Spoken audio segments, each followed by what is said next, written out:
जयदेव कवि साक्षात जगन्नाथ भगवान के सखा के रूप में माने जाते हैं। बड़ा विस्तृत वर्णन भक्तमाल में है।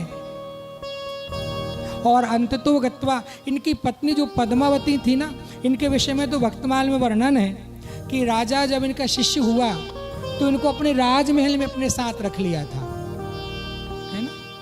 रानी ने एक बार इनकी पत्नी के पतिव्रत धर्म की परीक्षा ली। पद्मावती अपने कक्ष में विराजमान थी और एक दासी के द्वारा सूचना भिजवाई कि जाओ पद्मावती से कहो कि जयदेव कवि शांत हो गए, उनके प्राण निकल गए, कहीं जा रहे थे समाप्त हो गए।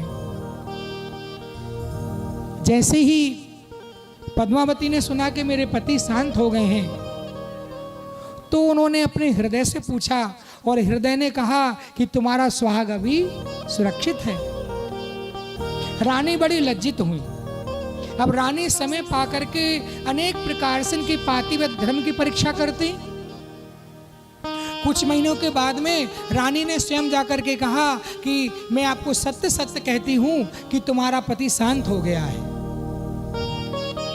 तो पद्मावती ने मन में सोचा कि रानी मेरे प्रति बड़ी परेशान है, ये मेरे पातिव्रत धर्म के प्रति बड़ी संशय में रहती हैं, बड़ी शंका है। आज तो मैं इसको इनका प्रमाण दे देती हूँ। और उन्होंने अपने पति का ध्यान करके अपने प्राणों का त्याग कर दिया।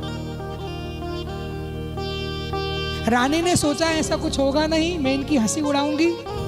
दौड़ करके रानी राजा के महल में गई कि राजन, मुझसे बहुत बड़ा अपराध हो गया। मेरे कारण, मेरी जिद के कारण, मेरी कुछ जिज्ञासा के कारण मेरी गुरु माता ने अपना शरीर त्याग दिया। राजा आए। राजा ने कहा इतना बड़ा अपराध तभी क्षम्य हो सकता है कि जब हम दोनों पति पत्नी अग्नि समाधि ले लें। राजा रानी अग्नि समाधि लेने के लिए तैयार हो गए। चंदन की चिता बन गई, राजा रानी उस पर बैठ गए। जयदेव कवि अपनी कुटिया से आए और राजन से कहा कि आपको इतना हट करने की आवश्यकता नहीं है। यद्यपि रानी से बहुत बड़ा दोष हुआ है, इस प्रकार से कभी किसी स्त्री के पातिव्रत धर्म की परीक्षा नहीं लेनी चाहिए। अपनी पत्नी के शव को अपनी गोदी में लेकर के जैसे ही उन्होंने गुनगुनाया, सित कमला कुच मंडन धृत कुंडल।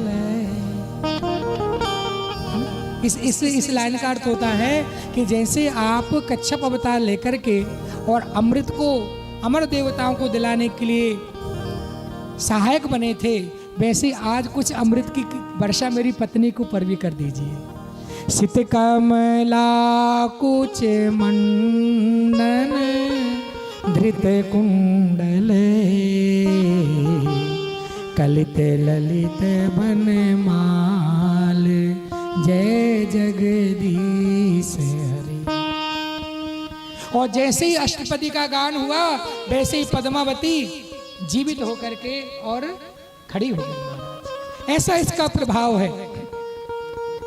अंततो गत्वा जयदेव महाप्रभु ने जगन्नाथ भगवान के चरणों में ही एक अच्छी अवस्था पाने के बाद में अपने शरीर को लीन किया।